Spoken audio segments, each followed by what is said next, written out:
പ്രിയമുള്ളവരെ, മാപ്പിളപ്പാട്ട് കലയും ജീവിതവും എന്ന പ്രൗഢമായ ഒരു വിഷയത്തെക്കുറിച്ച് വളരെ ചുരുങ്ങിയ സമയത്തിനുള്ളിൽ ചെറിയ ചില ആലോചനകൾ ചർച്ച ചെയ്യുന്ന ഈ സെഷനിലേക്ക് നിങ്ങളെല്ലാവരെയും സ്വാഗതം ചെയ്യുന്നു. നമ്മോട് സംവദിക്കുന്നത് പ്രിയപ്പെട്ട ഹസീബ്, പ്രിയപ്പെട്ട റഹ്മാൻ വാഴക്കാട്. മാപ്പിളപ്പാട്ടിൻ്റെ പഠന രംഗത്തും മാപ്പിളപ്പാട്ടിൻ്റെ ആലാപന പ്രചരണ രംഗത്തും വലിയ സംഭാവനകൾ നിർവഹിച്ച രണ്ട് പ്രതിഭാശാലികളാണ് എൻ്റെ അപ്പുറവും ഇപ്പുറവും ഇരിക്കുന്ന റഹ്മാൻ മാഷും ഹസീബ് മാഷും.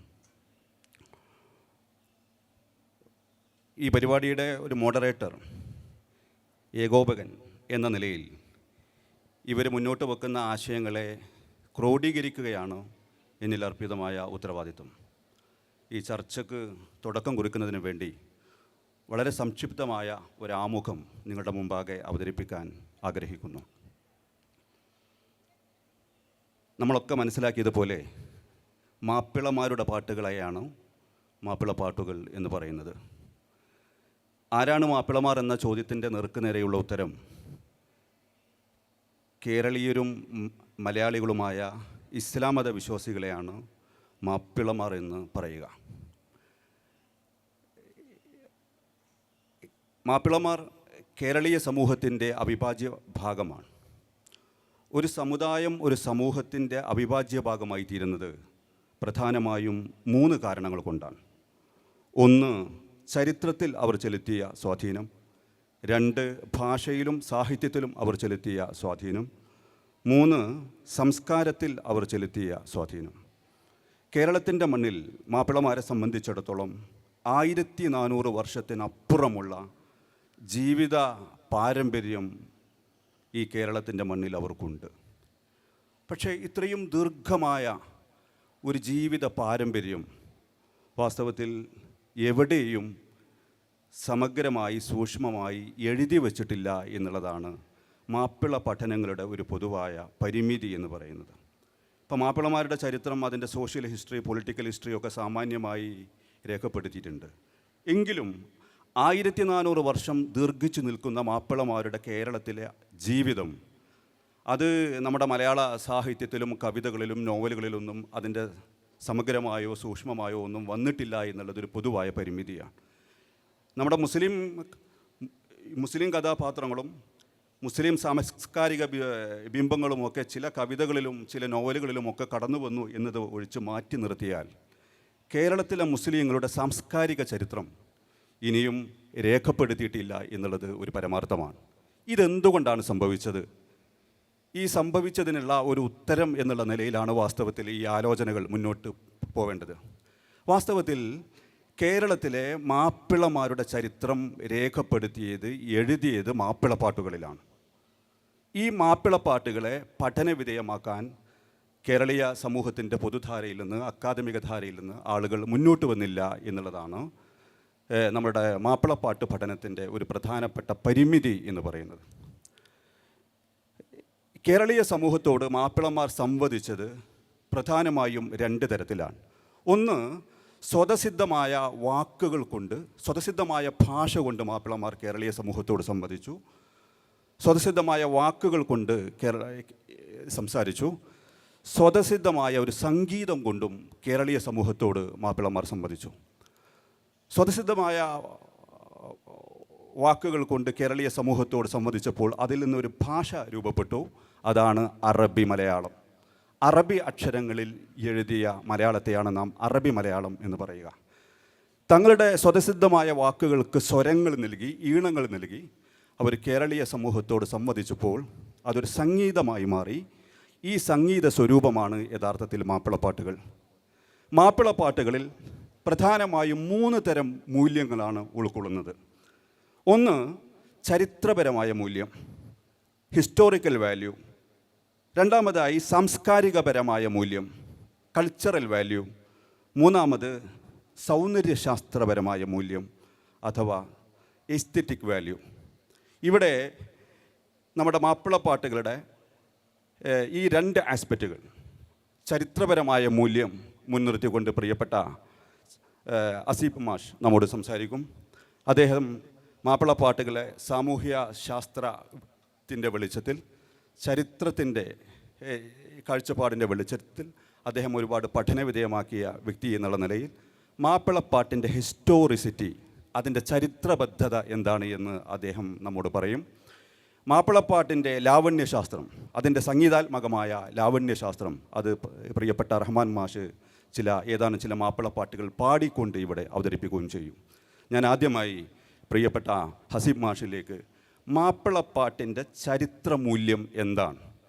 ഇന്നത്തെ നമ്മുടെ ചരിത്ര പഠനങ്ങളിൽ, മാപ്പിളന്മാരുടെ സാംസ്കാരിക ചരിത്ര പഠനത്തിൽ, അതല്ലെങ്കിൽ മാപ്പിളന്മാരുടെ ചരിത്ര രചിക്കുമ്പോൾ ചരിത്ര പഠനങ്ങളെ നമുക്ക് എങ്ങനെ ഒരു സോഴ്സ്, ഒരു ഉപാദാനമാക്കി, ഒരു സ്രോതസ്സാക്കി ഉപയോഗപ്പെടുത്താം?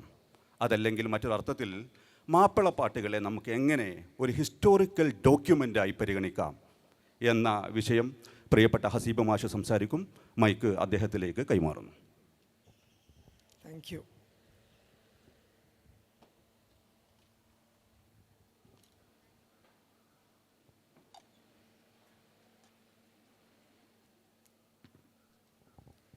Thank you. വളരെ സ്നേഹം നിറഞ്ഞ moderator Zakir sir, Rahman Vazhakkad sir, പ്രിയപ്പെട്ട വിദ്യാർത്ഥികളെ, മാപ്പിള പാട്ടുകളിലും മാപ്പിള കലകളിലും റിസർച്ച് നടത്തിക്കൊണ്ടിരിക്കുന്ന, റിസർച്ച് നടത്താൻ താല്പര്യപ്പെടുന്ന ആർട്സ് കോളേജിലെ മറ്റുള്ള അടുത്ത കോളേജുകളിലെ വിദ്യാർത്ഥികളെ, വളരെ വലിയ സന്തോഷം. ഈ ഇൻട്രൊഡക്ഷൻ കേട്ടപ്പോഴേ എൻ്റെ മനസ്സിലേക്ക് വന്ന ഒരു പ്രധാനപ്പെട്ട ചിന്ത, how we can use the song as a source to recreate history. So I hope and I assume many of your audience also coming from the historical background, somebody definitely from the history department of Arts College, and എങ്ങനെയെങ്കിലുമൊക്കെ ഒരു ചരിത്രപരമായിട്ട് connect ചെയ്ത audience കുറച്ചും കൂടെ ഉണ്ടാകും എന്ന് വിചാരിക്കുന്നു. ഇപ്പോൾ sir പറഞ്ഞ, മോഡറേറ്റർ പറഞ്ഞ അതേ ചോദ്യം എൻ്റെ മനസ്സിൽ വന്നു. മാപ്പിളപ്പാട്ട് ഒരു ചരിത്ര ഉപാധിയായിട്ട് എങ്ങനെ കൊണ്ടുവരാം? അല്ലെങ്കിൽ മാപ്പിളമാരുടെ ചരിത്രം എഴുതാൻ അവരുടെ കാവ്യരൂപമായ മാപ്പിളപ്പാട്ടുകളെ എങ്ങനെ പ്രൈമറി സോഴ്സായിട്ട് ഉപയോഗിക്കാം? എൻ്റെ PhD ടൈറ്റിൽ തന്നെ നമ്മളുടെ മോഡറേറ്റർ പറഞ്ഞു വെച്ച അതേ ടൈറ്റിലായിരുന്നു, മാപ്പിളപ്പാട്ടു a source to reach to the life of the Mappilas of Malabar. എന്താണോ സാറ് പറഞ്ഞു വെച്ചത് അതായിരുന്നു എൻ്റെ PhD. പക്ഷെ അതിലുള്ളൊരു പ്രധാനപ്പെട്ട പ്രശ്നം, മാപ്പിളപ്പാട്ടിൻ്റെ ഈ സോഴ്സ് അന്വേഷിച്ച് നടന്നപ്പോൾ നമ്മളെല്ലാവരും പാടും, ചെറുപ്പം മുതലേ പാടും. എന്നെ പേഴ്സണലി പറയുകയാണെങ്കിൽ 5ാം ക്ലാസ് മുതലേ പാടും. 5 പാടിക്കും, 7 പാട്ടുണ്ടാവില്ല എന്ന് വിചാരിച്ച് 7 പാട്ട് തന്നെ, 10 പാട്ട് തന്നെ, +1 +2 പാട്ടോട് പാട്ട് തന്നെ. ഡിഗ്രിക്ക് വന്നപ്പോൾ പിന്നെ ആത്തിക്കൊക്കെ അറിയാം, PSMOയിൽ പാട്ട് തന്നെ, PGക്കും പാട്ട് തന്നെ. PhDക്ക് പോകുമ്പോഴും ഞാൻ ഈ പാട്ടെടുക്കാനുള്ള പ്രധാനപ്പെട്ട കാരണം സാറ് ചോദിച്ചു നിർത്തിയ ആ ചോദ്യത്തിൻ്റെ പ്രാധാന്യമായിരുന്നു. എന്തുകൊണ്ട് മാപ്പിളമാരുടെ ജീവിതത്തെക്കുറിച്ച് പഠിക്കാൻ മാപ്പിളപ്പാട്ട് ഒരു ഉപാധിയായി എടുത്തുകൂടാ? പോസ്റ്റ് ഡോക്ടറിന് വേണ്ടിയിട്ട് ഇപ്പോൾ ഇരുന്നപ്പോഴും അതേ ചോദ്യമാണ് ചോദിച്ചത്, how we can use these ethnomusicological aspect to recreate the history of the Mappilas of Malabar.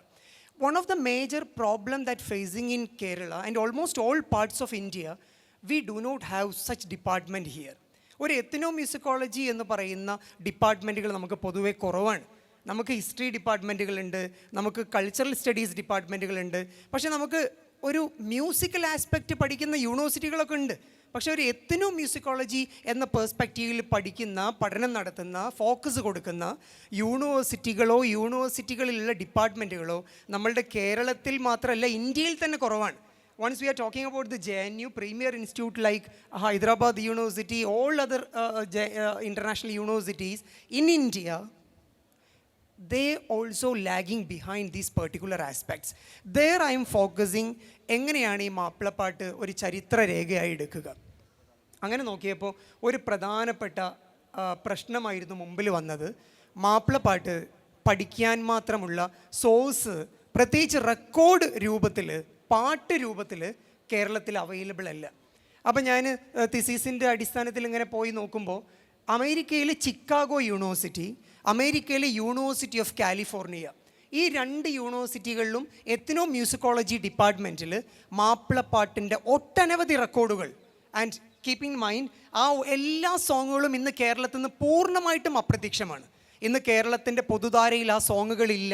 പക്ഷേ ഇന്ന് ആ സോങ്ങുകൾ വളരെ പ്രശസ്തമായിക്കൊണ്ട്, വളരെ മൂല്യവത്തായിക്കൊണ്ട്, that still that kept by the international universities like Chicago and also the University of Calicut.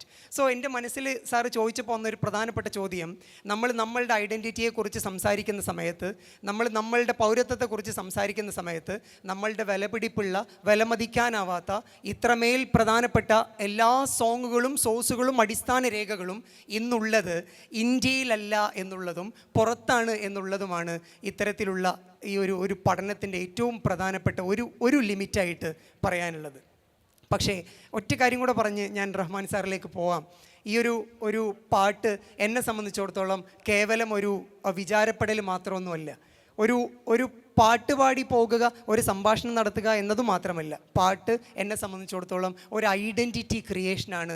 അത് സമൂഹത്തിൻ്റെ മാത്രമല്ല, വ്യക്തിയുടെ മാത്രമല്ല, ഒരു സംസ്കാരത്തിൻ്റെ മൊത്തം അടയാളപ്പെടുത്തൽ കൂടെയാണ് എന്ന് പറഞ്ഞിട്ടാണ് ഈ ചർച്ച തുടങ്ങാൻ ആഗ്രഹിക്കുന്നത്.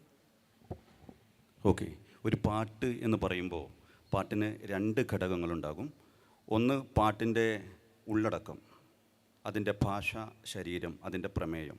മറ്റൊന്ന് അതിൻ്റെ സംഗീതമാണ്. അതുകൊണ്ട് സംഗീതമില്ലാതെ, പാടാതെ ഒരിക്കലും പാട്ടിനെക്കുറിച്ചുള്ള അവതരണം പൂർത്തിയാകില്ല. അതുകൊണ്ട് പ്രിയപ്പെട്ട റഹ്മാൻ സാർ മാപ്പിളപ്പാട്ടിൻ്റെ വൃത്തരൂപം, അതിൻ്റെ ഇശൽ ഘടന ഒക്കെ മുന്നിൽ വെച്ചുകൊണ്ട് ചില മാപ്പിളപ്പാട്ടുകളിലെ പ്രത്യേകമായ അതിൻ്റെ സൗന്ദര്യശാസ്ത്രപരമായ ഒരു അവലോകനം അദ്ദേഹം നടത്തുന്നു. ഈ പ്രിയപ്പെട്ട റഹ്മാൻ മാഷ് എന്ന് പറയുന്നത് ഒരു 4 പതിറ്റാണ്ട് കാലം മാപ്പിളപ്പാട്ട് പാടുന്ന രംഗത്തുള്ള ഒരാളാണ്. പാടി മാപ്പിളപ്പാട്ട് തന്നെ ജീവിതത്തിൻ്റെ ഒരു താളമാക്കിയ ഒരു മനുഷ്യനാണ് പ്രിയപ്പെട്ട റഹ്മാൻ മാഷ്.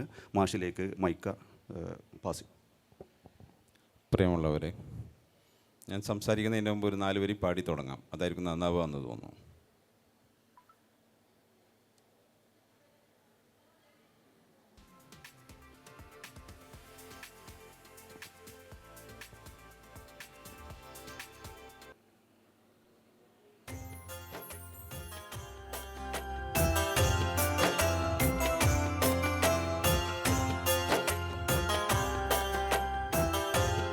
ഹലോ.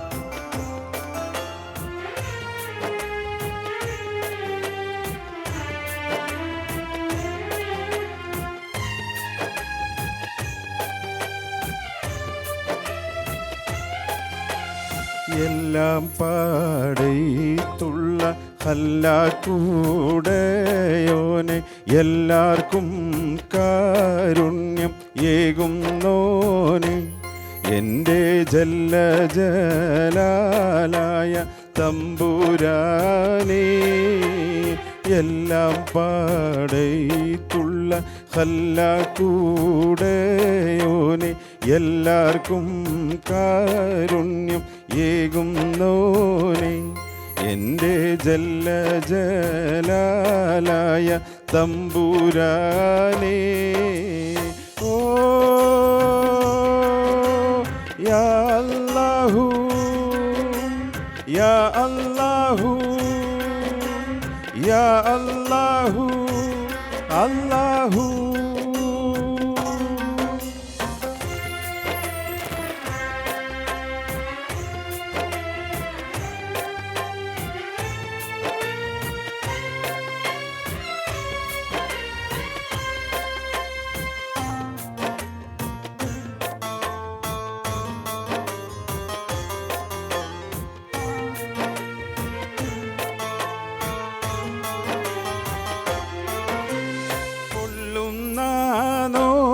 നോവിനാലുള്ളം കരിയുന്നു പെരിയോനെ, നിന്നിൽ ശുക്രോതുന്നു, കനിവിൻ തുള്ളിക്കായെന്നും ഞാൻ കൈനീട്ടുന്നു. വല്ലാത്തതാണല്ലാ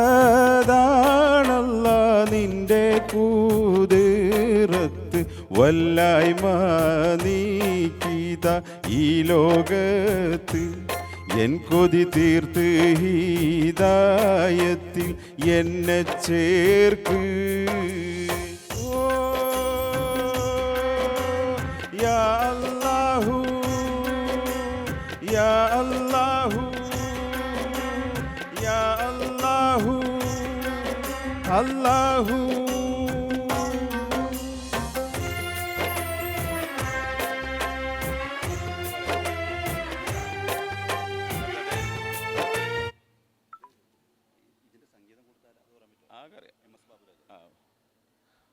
അപ്പോഴേ ഞാൻ ഈ പാടാനുള്ളൊരു കാരണം എന്താണെന്ന് വെച്ചാൽ പ്രസംഗം അധികം എല്ലാവർക്കും ഇഷ്ടാവില്ല. മാത്രമല്ല പ്രസംഗിക്കേണ്ടത് പ്രസംഗിക്കും വേണം, പാടേണ്ടത് പാടും വേണം. മനുഷ്യൻ്റെ ഹൃദയത്തിലേക്ക് വളരെ പെട്ടെന്ന് ക്യാച്ച് ചെയ്യാൻ പറ്റിയ ഏറ്റവും വലിയൊരു മീഡിയയാണ് പാട്ടുകൾ. അതിലേറ്റവും പ്രധാനപ്പെട്ടാണ് മാപ്പിളപ്പാട്ടുകൾ. ഇപ്പോൾ ഇവിടുത്തെ ഇലക്ഷനിലൊക്കെ നിങ്ങൾ എടുത്തു നോക്കിയാൽ കാണാം, എല്ലാവരും ഉപയോഗിക്കുന്ന മാപ്പിളപ്പാട്ടുകളാണ്. അതിൽ ഹിന്ദുസ്ഥാനി സംഗീതമുണ്ട്.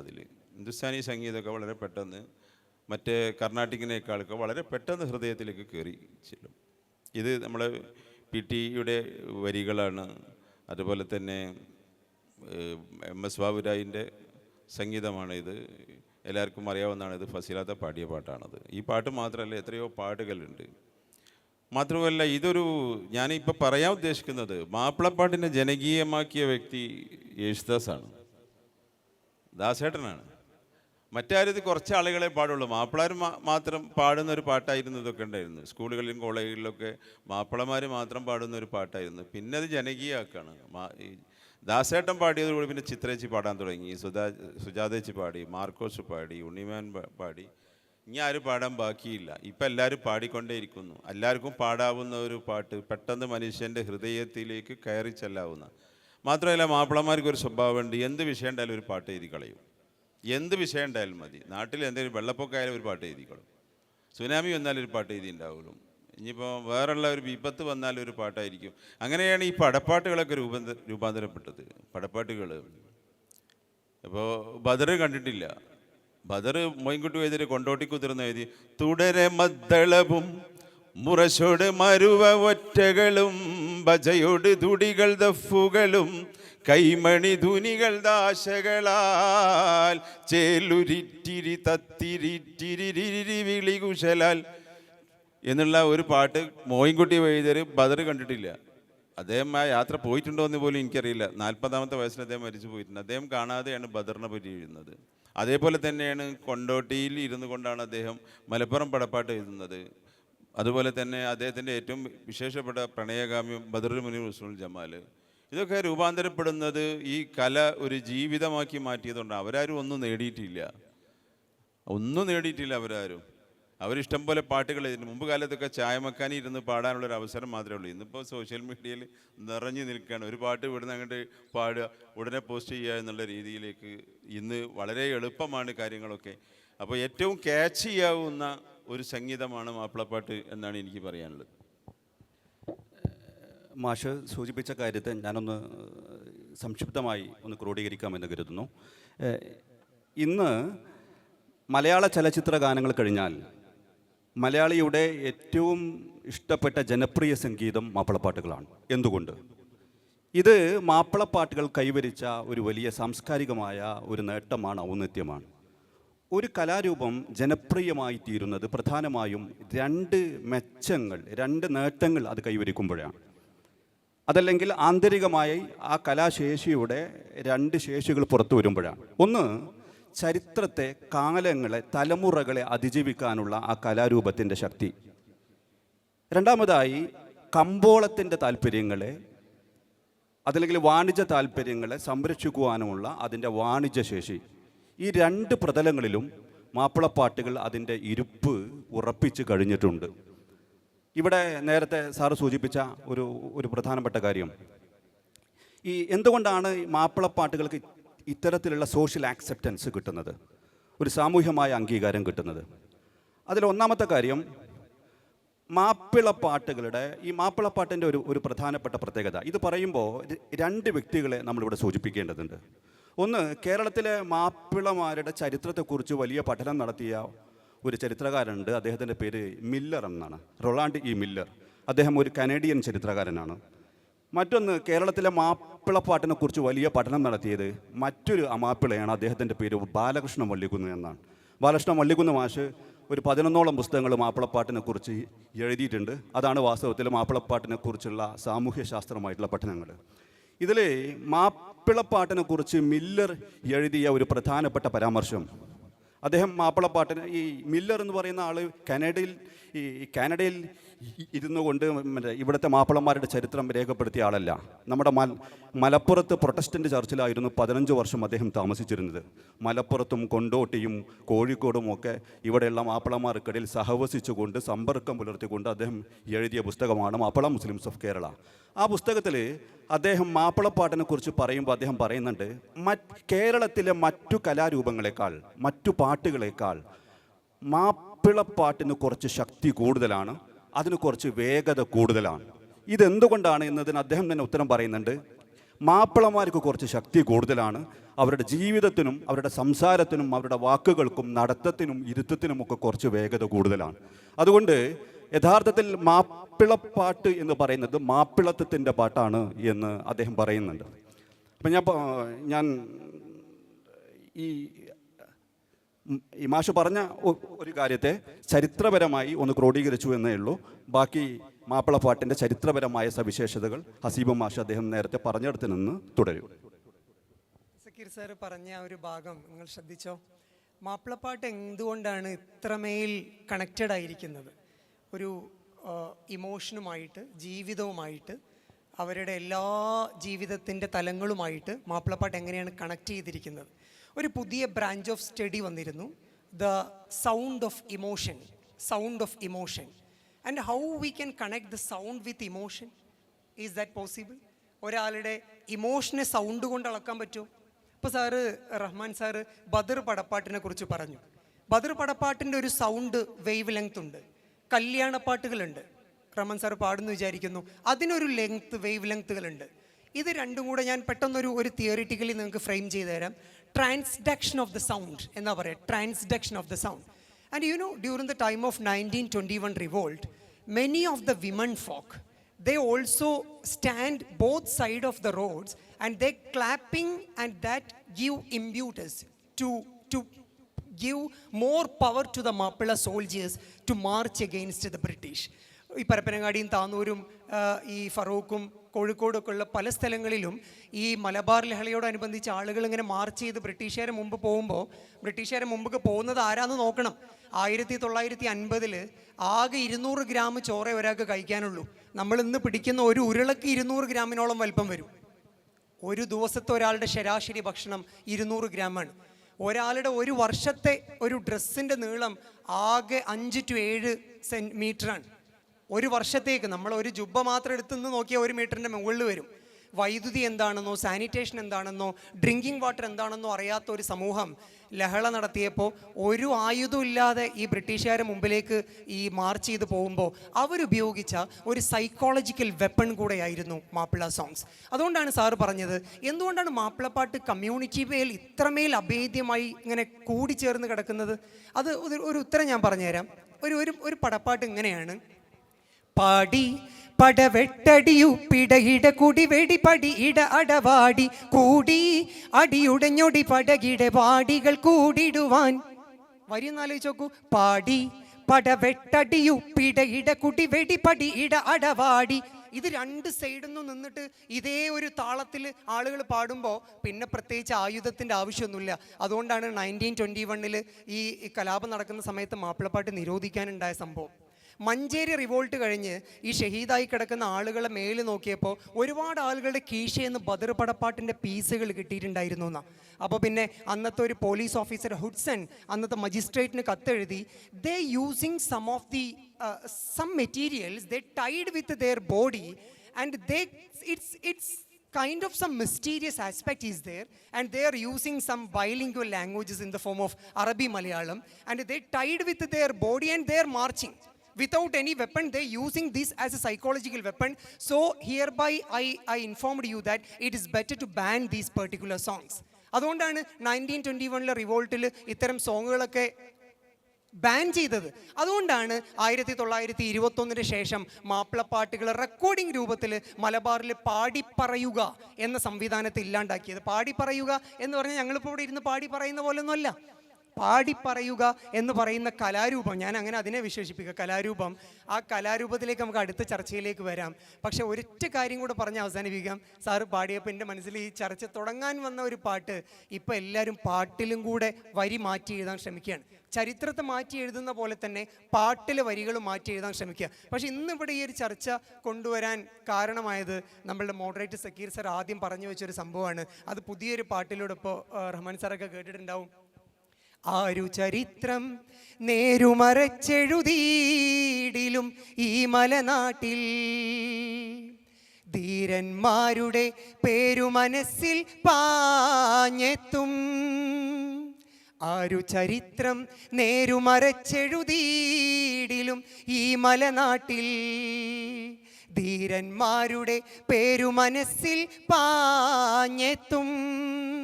ചോര കൊടു തടരാടിയ മാപ്പിളമാരുടെ ദേശസ്നേഹം മാമലനാട് മറക്കുകയില്ലൊരു കാലത്തും.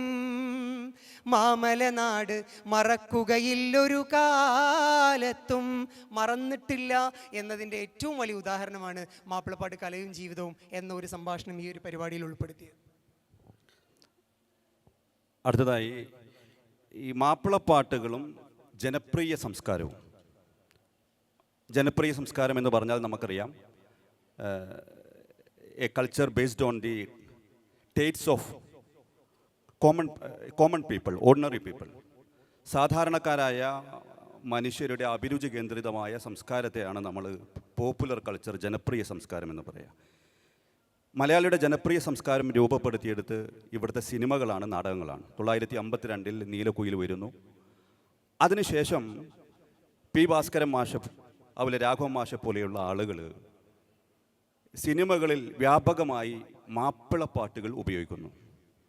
അതിനുശേഷം മാപ്പിളപ്പാട്ടിൻ്റെ ഈണവഴക്കത്തിൽ ചെറിയ മാറ്റങ്ങൾ വരുന്നു. മാപ്പിളപ്പാട്ടിൻ്റെ രൂപബദ്ധതയിലും എന്ന് വെച്ച് കഴിഞ്ഞാൽ ആദ്യകാലങ്ങളിൽ മാപ്പിളപ്പാട്ടുകൾ ഹൈബ്രിഡായിരുന്നു. അറബി, മലയാളം, തമിഴ്, സംസ്കൃതം, കൊങ്കണി തുടങ്ങിയിട്ടുള്ള ഭാഷകളൊക്കെ ഉപയോഗപ്പെടുത്തിക്കൊണ്ടാണ് ആദ്യകാലത്ത് മാപ്പിളപ്പാട്ടൊക്കെ രചിച്ചിരുന്നത്. ഇപ്പോൾ 18-ാം നൂറ്റാണ്ടിൽ കുഞ്ഞായി മുസ്ലിയാരുടെ ഒരു പാട്ട്, ഓതി ഓതി അറിന്തതേ ഉറവാലെ ഊറി നിറന്തതേ പൂതി പൂതി കവിന്തതേ പുതുവാണ്ട പോതെ മികച്ചതേ ചാതി ചേതി അറിന്തതേ ചമയപ്പൊരുൾ വശി കണ്ടതേ. ഇതൊരു പാട്ടാണ്, 18-ാം നൂറ്റാണ്ടിൽ ഒരു മാപ്പിളപ്പാട്ടാണ്. ആ പാട്ട് കായലരീകത്ത് വലയെറിഞ്ഞപ്പോൾ വളകിലുക്കിയ സുന്ദരി എന്ന് പറയുന്ന പുതിയൊരു ഭാവുകത്വത്തിലേക്ക് വരുന്നത് ജനപ്രിയ സംസ്കാരം കേരളത്തിൽ പിടിമുറുക്കുന്നതോടു കൂടിയാണ്. അതുമായി ബന്ധപ്പെട്ട ജനപ്രിയ സംസ്കാരത്തിലെ മാപ്പിളപ്പാട്ടുകളിലെ സവിശേഷതകളെക്കുറിച്ച് പ്രിയപ്പെട്ട മാഷ് നമ്മോട് സംസാരിക്കും. സക്കീർ ഹുസൈൻ മാഷ് തുടങ്ങിയവിടെ തന്നെ ഞാൻ അവസാനിക്കാം. അല്ല, അവസാനിപ്പിച്ചോളൂ, തുടങ്ങാം, അതായിരുന്നു നന്നാവും അല്ലേ. അദ്ദേഹം പറഞ്ഞു ജനപ്രിയ സംസ്കാരം എന്ന് പറഞ്ഞ സിനിമ തന്നെയാണ്. 1952 നീലക്കുയിലാണ് പാട്ട് തുടങ്ങുന്നത് തന്നെ. അത് എഴുതിയതൊരു മാപ്പിള കവിയൊന്നുമല്ല, പി ഭാസ്കരൻ മാഷാണ്. ഒരുപാട് പാട്ടുകൾ എഴുതിയ ഭാസ്കരൻ മാഷ് പാട്ട് എഴുതി, അത് രാഘവൻ മാഷ് സംഗീതം ചെയ്ത് മൂപ്പര് തന്നെ പാടിയതാണ്. ഇന്നൊക്കെ നമ്മൾ ഒരുപാട് പാട്ടുകൾ പാടുണ്ട്. തേച്ചില്ല പെണ്ണെ തേച്ചില്ല പെണ്ണെ അല്ലേ എന്നൊക്കെ പാടുണ്ട്. ഒരു തേപ്പ് വെട്ടി പോലെയൊക്കെ ഇപ്പോൾ അന്നത്തെ പ്രണയമൊക്കെ എത്ര മനോഹരമായിട്ടാന്ന് പറഞ്ഞത് അറിയോ. കായലരികത്ത് വലയെറിഞ്ഞപ്പോ വളകിലുക്കിയ സുന്ദരി. നിങ്ങളിങ്ങനെ നിശ്ചലായിട്ടൊന്നും വേണ്ട, നിങ്ങൾക്കത് കൂടുകയൊക്കെ ചെയ്യാം. പെണ്ണു കെട്ടിന് കുറിയെടുക്കുമ്പോൾ ഒരു നറുക്കിന് ചേർക്കണേ. നിങ്ങൾ ഈ പാട്ട് ശ്രദ്ധിച്ച് എവിടെ വല എറിഞ്ഞതെന്നുള്ളത്? പുഴയിലും കടയിലും ഒന്നുമല്ല. വല എറിഞ്ഞത് എവിടെ എറിഞ്ഞത്? കായലരികത്താണ് വല എറിഞ്ഞത്. എന്നിട്ട് ഓരോട് പറയാണ്, കുടവുമായി പുഴക്കടവിൽ വന്നെന്നെ തടവിലാക്കിയ പൈങ്കിളി, ഒടുവിൽ നീ എന്നെ സങ്കടപ്പുഴ നടുവിലാ കരുതിക്കളി. പറയേണ്ടതൊക്കെ കവി ഇവിടെ പറഞ്ഞില്ലേ? പറഞ്ഞണ കുടവുമായി പുഴ കടവിൽ വന്നെന്നെ എന്നാ. അതൊന്നിപ്പോൾ നിങ്ങൾ ആലോചിച്ചൊരു കാര്യമില്ല. ബട്ടൺ അമർത്തി ലോകം തിരിക്കുന്ന ഒരു ലോകത്ത് നമ്മൾ ജീവിക്കുന്നത്. പഴയ കാലത്ത് കുളിക്കാൻ പോകുമ്പോൾ ഒരു കുടവുമായിട്ട് പോകും വെള്ളം മുക്കി കൊണ്ടുവരാൻ. കിണറില്ലേ കൂട്ടരെ? കിണറില്ല, എല്ലാ വീട്ടിലും കിണറൊന്നുമില്ല. ഇങ്ങനെയൊക്കെ കൊണ്ടുവന്നിട്ടാണ് വെള്ളം കിട്ടുന്നത്. അപ്പോൾ കുടവുമായി പുഴ കടവിൽ വന്നെന്നെ തടവിലാക്കരുത് ഇക്കളി എന്നാണ് പറഞ്ഞത്. എന്നിട്ട് പറയുകയാണ് ലാസ്റ്റിൽ, ഞാൻ മുഴുവൻ പാടുന്നില്ലത്, വേറെയാണ് വിചാരമെങ്കിൽ. ഇതാണ് നമ്മൾ ഇപ്പോഴത്തെ പിന്നെ എന്നൊക്കെ പെൺകുട്ടികൾ പറയില്ല, ആൺകുട്ടികളൊക്കെ. പിന്നെ എന്ന് പറഞ്ഞാൽ പിന്നെ തേച്ച് പോവാന്നുള്ളത് തന്നെയാണ്. വേറെയാണ് വിചാരമെങ്കിൽ നേരമായി അത് ചൊല്ലുവാൻ, വെറുതെ ഞാൻ എന്തിനെരിയും വെയിലത്ത് കയ്യിലും കുത്തി നടക്കണ്. വേറെ എവിടെയെങ്കിലും നറുക്കെടുത്തിട്ടുണ്ടെങ്കിൽ ആ നറുക്കിൽ പോവാൻ, വെറുതെ എന്നെ സ്വീപ്പാക്കേണ്ടെന്നാ പറയുന്നത്. എത്ര മനോഹരമായിട്ടാണ്. ഇതിന് ശേഷം കുട്ടിക്കുപ്പായത്തിലൊക്കെ ഒരുപാട് പാട്ടുകൾ വന്നിട്ടുണ്ട്. ഒരു കൊട്ട അറിയില്ല, ഒരു കൊട്ട പൊന്നുണ്ടല്ലോ മിന്നുണ്ടല്ലോ മേനി നിറയെ കരയല്ലേ കൽബിൻ മണിയെ കൽക്കണ്ട കനിയല്ലേ അരിമുല്ല പൂവാളപ്പില് പടച്ചവൻ വിരിച്ച തൂമലരല്ലേ അഴകിൻ്റെ പൂന്തൊപ്പിലാടാൻ വന്നൊരു മയിലല്ലേ കരയല്ലേ കൽബിൻ മണിയെ എന്നൊക്കെയാണ്. ഇന്നിപ്പോൾ അങ്ങനെ കരച്ചിലൊക്കെ ഉണ്ടാവും. എവിടെ കരയാണ്? വെറുതെ പറയാന്നല്ലാതെ ഇന്ന് കരച്ചിലൊന്നുമില്ല. എന്നൊക്കെ നിങ്ങൾ നേരത്തെ തീരുമാനിച്ച പരിപാടി ആയതുകൊണ്ട് കരച്ചിലൊന്നും വരാൻ ഒരു സാധ്യതയും ഇല്ല എന്നാണ് ഞാൻ മനസ്സിലായത്. പക്ഷെ കവി അന്ന് എഴുതി പോയതാണ്. ഇതൊക്കെ നമ്മളൊക്കെ ജനിക്കുന്നതിന് മുമ്പുള്ള സംഭവങ്ങളാണ്. നമ്മളിപ്പോൾ ഇതൊക്കെ എടുത്ത് ഇങ്ങനെ പാടുകയാണ്. ഇതെത്ര പെട്ടെന്ന് നമ്മളെ ക്യാച്ച് ചെയ്യണ് അല്ലേ? കസ്തൂരി തൈലമിട്ടൊക്കെ നമ്മളിങ്ങനെ കേൾക്കുമ്പോൾ ഇത് എത്രയോ വർഷങ്ങൾക്കും ഇന്നുണ്ട് ഇല്ലേ? ഇന്നും പാടില്ലേ? കൽബിലെത്തി കൽബിലെത്തി കൽബിലെത്തി ഇല്ലേ? കൽബിലെത്തി എന്നാണ്, പക്ഷെ കൽബിലെത്തിയാണ് സംഭവം ഉള്ളത് ഇതിലെ. അത്തറൊന്നു വേണ്ടേ എൻ്റെ കൂട്ടുകാരാ സുൽത്താൻ്റെ ചേലുകാരാ, എൻ്റെ കൽബിലെ വെണ്ണിലാവ് നീ നല്ല പാട്ടുകാരാ, തട്ടമിട്ടു ഞാൻ വച്ചൊരൻ മുല്ലമുട്ടിലൂറും അത്തറൊന്നു വേണ്ടേ അത്തറൊന്നു വേണ്ടേ എൻ്റെ കൂട്ടുകാരാ സുൽത്താൻ്റെ ചേലുകാരാ. എത്ര പെട്ടെന്ന് നമ്മൾ മനസ്സിലേക്ക് അത്തർ വരുന്നുണ്ട്, സുൽത്താനൊക്കെ വരുന്നുണ്ട് ഇല്ലേ? അത്തറൊന്നും വേണ്ടെന്നാണ് ചോദിക്കുന്നത്. നിങ്ങളാരെങ്കിലും ഗിഫ്റ്റ് കൊടുക്കാമല്ലോ അത്തറൊക്കെ? പെരുന്നാളൊക്കെ ഒരു അത്തറൊക്കെ ഗിഫ്റ്റായിട്ട് കൊടുക്കാം, സന്തോഷത്തിനാണ്. റസൂലിന് ഏറ്റവും ഇഷ്ടമുള്ള ഒരു ഹദിയ വാങ്ങൽ. റസൂൽ അത് വാങ്ങാറില്ല, പക്ഷേ അത്രയൊക്കെ കൊടുത്താൽ റസൂൽ വാങ്ങുമെന്നാണ് പറഞ്ഞത്. അപ്പോൾ ഇത് മനുഷ്യൻ്റെ ഹൃദയത്തിലേക്ക് വളരെ പെട്ടെന്ന് ക്യാച്ച് ചെയ്യുക. അതാണ് നമ്മുടെ വിഷയം. അതാണ് മാപ്പിളപ്പാട്ടിന് ഇത്രമാത്രം ജനകീയത ഉണ്ടായിത്തീർന്നത് സിനിമയിലൂടെയാണ്, നാടകഗാനങ്ങളിലൂടെ. നാടകഗാനങ്ങളിലൊക്കെ ഇഷ്ടംപോലെ വന്നിട്ടുണ്ട് പഴയ കാലത്ത്. എല്ലാം കൂടി അവതരിപ്പിക്കാൻ പറ്റില്ല ഇവിടെ. ഏതായിരുന്നാലും നല്ലൊരു ടോപ്പിക്ക് അവിടെ തിരഞ്ഞെടുത്തത്, കലയും മാപ്പിളപ്പാട്ട്, കലയും ജീവിതവും അല്ലേ? ഇത് എത്രയോ ആളുകളുടെ ജീവിതമാണ് മാപ്പിളപ്പാട്ട് എന്നുള്ളത്. അതുപോലെ തന്നെ അതൊരു സംസ്കാരമായി മാറിയിട്ടുണ്ട്. ഇതിപ്പോൾ എല്ലാവരും ഉണ്ട്. ഇപ്പോൾ നിങ്ങളെ കോളേജിൽ ഒപ്പന കളിക്കുമ്പോൾ എല്ലാ വിഭാഗം ആളുകളും ഇല്ലേ? വട്ടപ്പാട്ടിലില്ലേ, ഒപ്പനയിലില്ലേ, മാപ്പിളപ്പാട്ടിലില്ലേ? ഇതൊരു പ്രത്യേക വിഭാഗത്തിൻ്റെ ഒന്നല്ല. പേരുകൾ നോക്കണ്ട. മാപ്പിളപ്പാട്ട് എന്ന് പറഞ്ഞാൽ മാപ്പിളമാരായിരുന്നു മുമ്പ് പാടിയതെന്നുള്ളതാണ്. ഇപ്പം എല്ലാവരും പാടുന്നുണ്ട്. ഒരു ജനകീയ സ്വഭാവം ഈ മാപ്പിളപ്പാട്ടിന് കൈവന്നത് തന്നെ എല്ലാവരും ഇതിൽ കൈവച്ചപ്പോഴാണെന്നാണ് എനിക്ക് പറയാനുള്ളത്. ഈ മാപ്പിളപ്പാട്ടിൻ്റെ സംഗീതത്തെക്കുറിച്ച് പറയുമ്പോൾ, അതിൻ്റെ വൃത്തത്തെക്കുറിച്ച് പറയുമ്പോൾ ഒരു കാര്യം കൂടി ഞാൻ കൂട്ടിച്ചേർത്ത് ഞാൻ അങ്ങോട്ട് മൈക്ക് കൈമാറാം. ഇപ്പോൾ ഇവിടെ മാഷ് പാടിയ പാട്ട്, അതുപോലെ അതിനു മുമ്പ് അസീബ് മാഷ് പാടിയ പാട്ട്, ഈ പാട്ടുകളൊക്കെ വ്യത്യസ്തമായ ഈണങ്ങളിലാണ്. ഈ ഈണങ്ങൾ എങ്ങനെയാണ് മാപ്പിളമാർ രൂപപ്പെടുത്തിയെടുത്തത്? ഇതൊരു വലിയ ചർച്ചയാണ്. അപ്പം നമുക്കറിയാം, പാട്ട് എന്ന് പറഞ്ഞു കഴിഞ്ഞാൽ അത് കടലാസിൽ ഭാവനയിൽ നിന്ന് നമുക്ക് എഴുതാൻ പറ്റും. ആ പാട്ട് നമുക്ക് കടലാസിൽ നിന്ന് കിട്ടും. ഈണം എവിടെ നിന്നാണ് കിട്ടിയത്? മാപ്പിളപ്പാട്ടുകളുടെ ഈണത്തെ രൂപപ്പെടുത്തിയത് 6 ചരിത്രഘട്ടങ്ങളിൽ എന്നാണ് ബഹുമാനനായ ബാലകൃഷ്ണൻ വള്ളിക്കുന്നിൻ്റെ ഒരു നിരീക്ഷണം എന്ന് പറയുന്നത്. അത് വളരെ പ്രധാനപ്പെട്ട ഒരു കാര്യമാണെന്ന് തോന്നുന്നു. ഒന്ന്, പ്രവാചകൻ മുഹമ്മദ് നബി വരുന്നതിന് മുമ്പുള്ള അറേബ്യൻ ഗോത്ര സംഗീത പാരമ്പര്യം. ഇസ്ലാം വരുന്നതിന് മുമ്പും അറേബ്യയിൽ ഗോത്ര സമൂഹങ്ങളുണ്ട്. അവരുടെ ഒരു ഗോത്ര സംഗീത പാരമ്പര്യമുണ്ട്. അതിൻ്റെ സംഗീത അംശങ്ങൾ മാപ്പിളപ്പാട്ടിലുണ്ട്. പിന്നീട് ഇസ്ലാം വന്നതിന് ശേഷമുള്ള ഒരു പുതിയ സംഗീതം അറേബ്യയിൽ ഉണ്ടാകുന്നു. അത് മുന്നോട്ട് വെച്ച കസീദകൾ, ബെയ്ത്തുകൾ, നഷീദകൾ, അതിൻ്റെ ഒരു സംഗീത ഈണരൂപങ്ങളും മാപ്പിളപ്പാട്ടിലുണ്ട്. പിന്നീട് നമുക്കറിയാം ചരിത്രം. പിന്നീട് പിന്നെയും മുന്നോട്ട് പോകുന്നു. അബ്ബാസി ഭരണകൂടം വരുന്നു. അബ്ബാസി ഭരണകൂടം എന്ന് പറയുന്നത് പേർഷ്യയാണ്. പേർഷ്യ ഇസ്ലാമിക സമൂഹത്തിൻ്റെ ഭാഗമായി തീരുന്നു. അങ്ങനെ പേർഷ്യൻ ഭാഷയും അവിടുത്തെ സംഗീതവും ഇസ്ലാമികവൽക്കരിക്കുന്നു. ആ പേർഷ്യൻ സംഗീതത്തിൻ്റെ ഈണരൂപങ്ങളും മാപ്പിളപ്പാട്ടുകളിൽ ഉണ്ട്. ഇതേ അബ്ബാസി കാലഘട്ടത്തിൽ തന്നെയാണ് പിന്നീട് സൂഫികൾ വരുന്നത്. സൂഫികൾ വരുന്നതോടുകൂടി അവരുടേതായിട്ടുള്ള പുതിയ ഈ പാട്ട് ആവിഷ്കാരങ്ങളൊക്കെ വന്നു. ആ സൂഫി സംഗീതത്തിൻ്റെ അംശങ്ങളും മാപ്പിളപ്പാട്ടിൻ്റെ ഈണങ്ങളിലുണ്ട്. പിന്നീട് മുസ്ലിം ഭരണകൂടം, അബ്ബാസി ഭരണകൂടം തകരുന്നു മംഗോളിയന്മാരുടെ ആക്രമണത്തിന് ശേഷം. പിന്നീട് സെൻട്രൽ ഏഷ്യയിലൂടെ അവർ വിപുലമായി യാത്ര തേടുന്നു. അവസാനം അത് ഡൽഹിയിൽ എത്തിച്ചേരുന്നു. അങ്ങനെ അവിടെ ഗസലായി കവ്വാലിയായി രൂപപ്പെടുന്നു. ഇതിൻ്റെയും സംഗീത രൂപം മാപ്പിളപ്പാട്ടുകളിലുണ്ട്. പിന്നീട്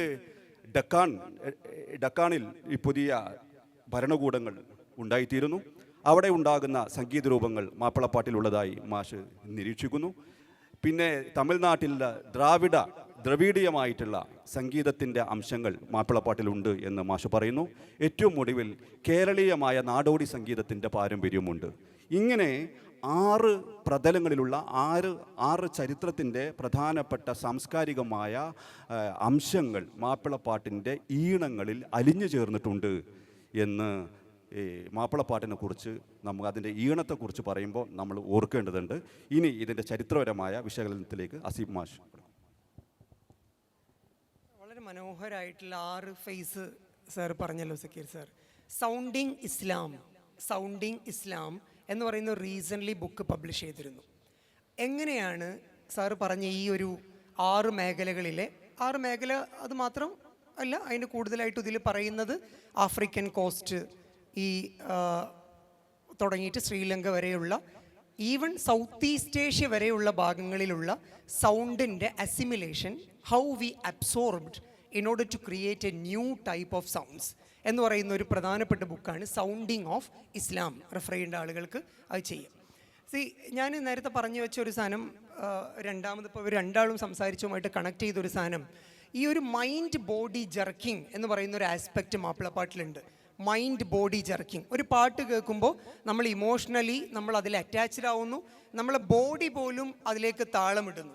അതുകൊണ്ടാണ് ഈ പടപ്പാട്ടുകളൊക്കെ പാടുമ്പോൾ ഓട്ടോമാറ്റിക്കലി നമുക്ക് നേരത്തെ സാറ് പറഞ്ഞതുപോലെ മാപ്പിളമാർക്ക് ഒരു ബിറ്റ് കൂടുതലായിട്ട് ഇങ്ങനെ വരുന്നുണ്ടോ എന്നൊരു ചോദ്യത്തിലേക്ക് പോകുന്നത്. നേരെ മറിച്ചത് കല്യാണപ്പാട്ടാണെങ്കിലോ, കല്യാണപ്പാട്ട് ആരെങ്കിലും പടപ്പാട്ട് പാടുന്ന പോലെ പാടാറുണ്ടോ? അങ്ങനെ പാടുമോ?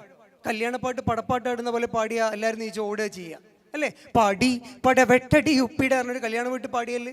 കല്യാണ വീട്ടിൽ പാടുമ്പോൾ അതിൻ്റെ താളം കുറച്ചും കൂടെ ഒന്ന് മാറിയിട്ട് നാളെ സ്വർഗ കല്യാണം നായക നബി തിരു കല്യാണം, നാളെ സ്വർഗ കല്യാണം നായക നബി തിരു കല്യാണം, ആസിയ മറിയം ബീവികളെ വേളി കഴിക്കണ കല്യാണം, ആസിയ മറിയം ബീവികളെ വേളി കഴിക്കണ കല്യാണം, കല്യാണം കല്യാണം നാളെ സ്വർഗ കല്യാണം, പാടി പടവെട്ടടി ഉപ്പിടയിട കുടിവെടി പടി. ഇത് രണ്ടും നമ്മളൊരു വ്യത്യാസം കണ്ടോ? ഇതിനെ പറയുന്ന ടെക്നിക്കൽ തിയറിറ്റിക്കൽ പ്ലാറ്റ്ഫോമിൻ്റെ ഒരു ടേമാണ് sound transduction. How these sounds, especially within the composing styles of the Mappila songs, how it connected to the emotion and body. അതിന് വന്ന ഒരു പ്രധാനപ്പെട്ട തിയറിയാണ്, ഒരു ആഫ്രിക്കൻ എത്നോമ്യൂസിക്കോളജിസ്റ്റ് കൊണ്ടുവന്ന ഒരു പ്രധാനപ്പെട്ട തിയറിയാണ് mind body jerking. So why I am incorporating all these academical aspects into this particular discussion is that I'm very much looking forward. Somebody of you are very interested in this particular songs. This will be a connecting thread that will give you a horizon in front of you, that will provide you a kind of landscape which still unexplored in a decent manner. So അതുകൊണ്ടാണ് ഇത്തരം technical സാധനങ്ങളൊക്കെ പറയുന്നത്. ഒറ്റ സാധനം കൂടെ പറഞ്ഞ് ഞാൻ ഇവരിലേക്ക് വരാം. ഈ 1921 സാർ നേരത്തെ പറഞ്ഞു പാട്ടുകൾ, ബാലകൃഷ്ണൻ സാറൊക്കെ എൻ്റെ മാഷും കൂടെയാണ്, നമ്മൾ നാട്ടുകാരുമാണ്. എന്നെ ഏറ്റവും കൂടുതൽ സ്വാധീനിച്ച ഈ ഒരു മേഖലയിൽ പഠിക്കണം, പഠനം നടത്തണം, ഗവേഷണം നടത്തണം എന്നൊക്കെ സ്വാധീനിച്ച ഒരു പ്രധാനപ്പെട്ട എൻ്റെ വളരെ അടുത്ത് നിന്ന ഒരു സാറായിരുന്നു ബാലകൃഷ്ണൻ വള്ളിക്കുന്ന് മാഷ്. അവർ പറയുന്ന അന്നേ ഞങ്ങളോട് പറയുമായിരുന്നു ഇതിൻ്റെ ഒരു ഇഷലിൻ്റെ കോൺസെപ്റ്റൊക്കെ. സത്യത്തിൽ ഇഷൽ എന്ന് പറഞ്ഞാൽ പല ആളുകൾക്കും ഇന്നും കൺഫ്യൂഷനുള്ള ഒരു സാധനമാണ്. എന്താണ് യഥാർത്ഥത്തിൽ ഇഷൽ? അപ്പോൾ ഈ സാറ് പറഞ്ഞ ഈ 6 ഏരിയ ഉണ്ടല്ലോ, ഞാൻ പറഞ്ഞ ഈ ഒരു സൗണ്ടിങ് ഇസ്ലാം എന്നൊക്കെ പറയുന്ന ഒരു 8-10ഓളം ഏരിയകളിൽ കണക്ട് ചെയ്താൽ നമുക്കത് കറക്റ്റ് പോയിന്റ് ചെയ്യാൻ പറ്റും. എവിടെ നിന്നാണ് ഈ മാപ്പിളപ്പാട്ടിൻ്റെ ഇഷലുകൾ വരുന്നത്, അത് എവിടെ നിന്നാണ് ആ ജങ്ചർ മാറുന്നത്, എവിടെയാണ് അത് റിസംബ്ലൻസ് തുടങ്ങുന്നത്, എങ്ങനെയാണ് അതൊരു പൂർണ്ണമായിട്ട് മാപ്പിള സൗണ്ടിലേക്ക് എത്തുന്നതെന്നൊക്കെ ഈ പുസ്തകം വായിച്ചാൽ നിങ്ങൾക്ക് മനസ്സിലാവും. 1921 കുറിച്ചൊരു പാട്ടുണ്ട്, അത് കമ്പളത്ത് ഗോവിന്ദൻ നായർ എഴുതിയ പാട്ടാണ്. ആ പാട്ടും അന്ന് അവർ നിരോധിച്ചിരുന്നു. നിങ്ങളെല്ലാവരും കേട്ടിട്ടുണ്ടോ? പറയാൻ പറ്റുമോ? ആർക്കെങ്കിലും ഗസ്റ്റ് ഉണ്ടോ? ആരെങ്കിലും പറയാൻ പറ്റുമോ? കമ്പളത്തിനോ ഗോവിന്ദൻ നായർ എഴുതി 1921 പാട്ടിനെ കുറിച്ച് എഴുതി, അത് പിന്നീട് നിരോധിച്ചു. അത് പിന്നീട് 44 വീണ്ടും പബ്ലിഷ് ചെയ്തു, ദേശാഭിമാനി ഒക്കെ വന്നിട്ട്. അങ്ങനെ ഒരു പാട്ട് മലബാറിലുണ്ടായിരുന്നു, ഹിച്ച് കോക്കിനൊക്കെ കുറിച്ചുള്ളൊരു പാട്ട്. മാഷ്ക്കറിയാം? ഓഡിയൻസ് ആർക്കെങ്കിലും ആ പാട്ട് കേട്ടിട്ടുണ്ടോ? പറയൂ. ഏറ്റവും പ്രധാനപ്പെട്ട ചരിത്ര രേഖയാണ്. ആരോ പറഞ്ഞല്ലോ, അന്ന് 21 കറക്റ്റ്. ആ പാട്ടിൻ്റെ ഒരു പ്രധാനപ്പെട്ട പ്രത്യേകത, നമ്മൾ ഡ്രെയിൻ തിയറി ഒക്കെ പഠിച്ചിട്ടില്ലേ, ദാദാഭായ് നവറോജിയുടെ ഡ്രെയിൻ തിയറി. അതിൽ പറയുന്നത് how we exploited the wealth of India by using a sponge, squeezing the wealth of India and it's packed back to Europe. എങ്ങനെയാണ് ഇത് മൊത്തം ഇവിടുന്ന് അങ്ങോട്ട് കൊണ്ടുപോയിട്ട് യൂറോപ്പിലേക്ക് വെൽത്ത് കൊണ്ടുപോയതെന്നാണ് ഡ്രെയിൻ തിയറി പറയുന്നത്, അല്ലേ? അത് തന്നെയല്ലേ ഈ പാട്ടിൽ 1921 ഗോവിന്ദൻ നായർ എഴുതിയ പാട്ടിൽ പറഞ്ഞ്, നമ്മളുണ്ടാക്കുന്ന നെല്ല് ജന്മിമാരെ തീറ്റുവാൻ സമ്മതിക്കില്ലെന്നതാണ് ഹേതു ഏറ്റുമുട്ടുവാൻ. എന്തായിരുന്നു കാരണം? 1921 റിവോൾട്ടിൻ്റെ കാരണം ഒരുപാട് 100ഓളം പുസ്തകങ്ങൾ ഇറങ്ങിയിട്ടുണ്ടല്ലോ 1921. എന്താ കാരണം? നമ്മളുണ്ടാക്കുന്ന നെല്ല് ജന്മിമാരെ തീറ്റുവാൻ സമ്മതിക്കില്ലെന്നതാണ് ഹേതു ഏറ്റുമുട്ടുവാൻ.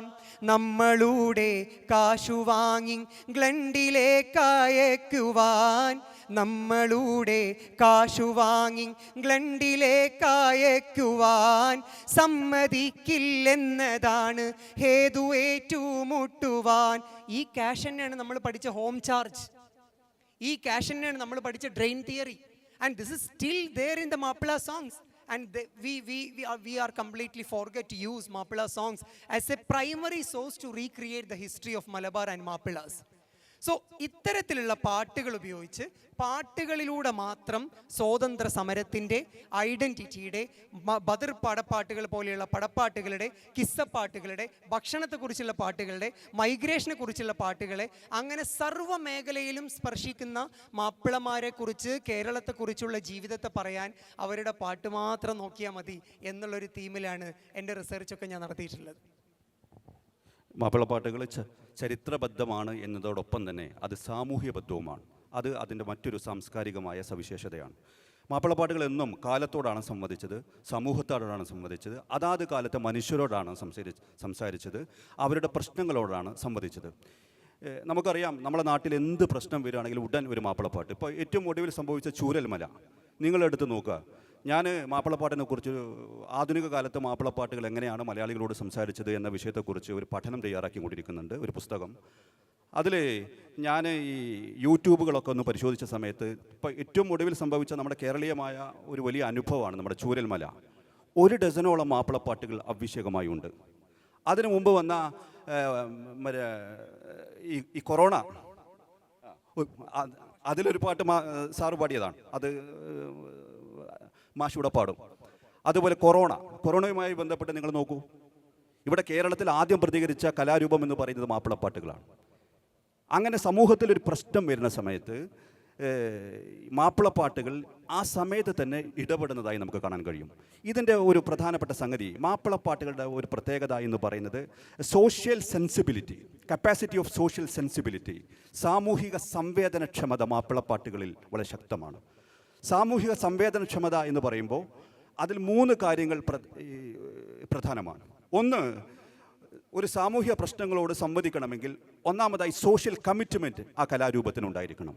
സമൂഹത്തിനോട് ഒരു കർത്തവ്യം, സമൂഹത്തിനോടൊരു ബാധ്യത, ഒരു പ്രതിബദ്ധത ആ കലാരൂപത്തിന് ഉണ്ടാവണം. രണ്ടാമതായി അണ്ടർസ്റ്റാൻഡിങ് ഓഫ് സോഷ്യൽ സിറ്റുവേഷൻസ്, സാമൂഹ്യ സാഹചര്യങ്ങളെ മനസ്സിലാക്കാനുള്ള ഒരു കഴിവ് ആ കലാരൂപത്തിന് ഉണ്ട്.